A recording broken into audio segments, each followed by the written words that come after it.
Ayan, guys. Grabe yung pawis kasi sobrang init. Maliligo tayo. Ayun, grabe na yung pawis ko, guys. Ganun, sobrang init. Kaya gusto ko sana maligo sa rooftop, guys. Kaso nga lang, may inaayos pa doon. Abangan nyo kasi maliligo tayo doon part 2. Yes. Hindi pa ngayon kasi naayos pa kasi doon. Ngayon po talaga sana.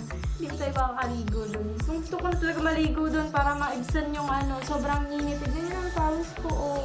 Dapat yung outfit ko doon sa taas. Kaso yun na nga.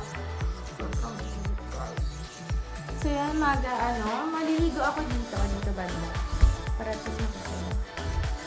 Trip ko nakaupo maligo kasi parang nag-relax. Ito na siya. Ito nakaupo eh. Pag nakaupo parang piling sa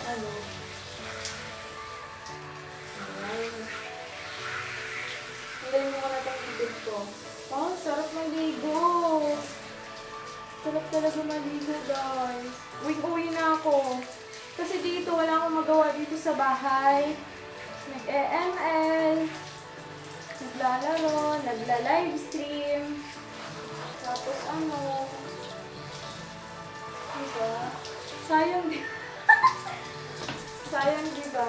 Ayun, nakikita nyo na ang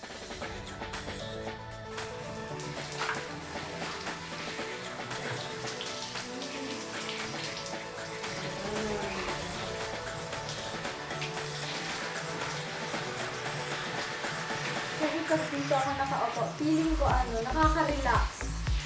Kaya mag-explore din kayong maligo. Hindi basta ligo lang.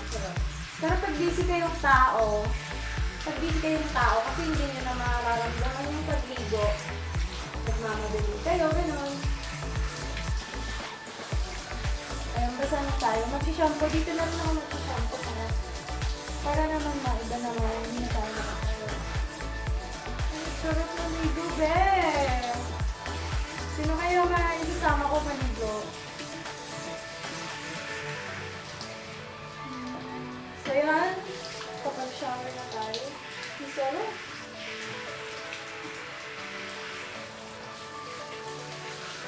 Diba? Pag wala ka na sa water, ayun, pawis ka na naman. Grabe ang asim. Ang asim pa naman ng ating pawis ng sabon. Tayo. Kasi alam niyo guys, yung iba, lagi daw ako nakaupo, sabi nila lagi daw ako nakaupo. Siyempre, nakakangali ko yung nakatayo. Minsan ako naging silsilig sa Watsons, diba? Nagsilsilig ako sa Watsons, ang sakit-sakit sa paa, nakatayo lang. As in, nakatayo lang. Oo. Tapos yung heels, naabutan ko yung heels dati guys ng sales lady na napakataas. Hanggang sa naging 1 inch na lang siya, diba? May flat na shoes na. The sandals, gano'n. Dito abot yung likod ko.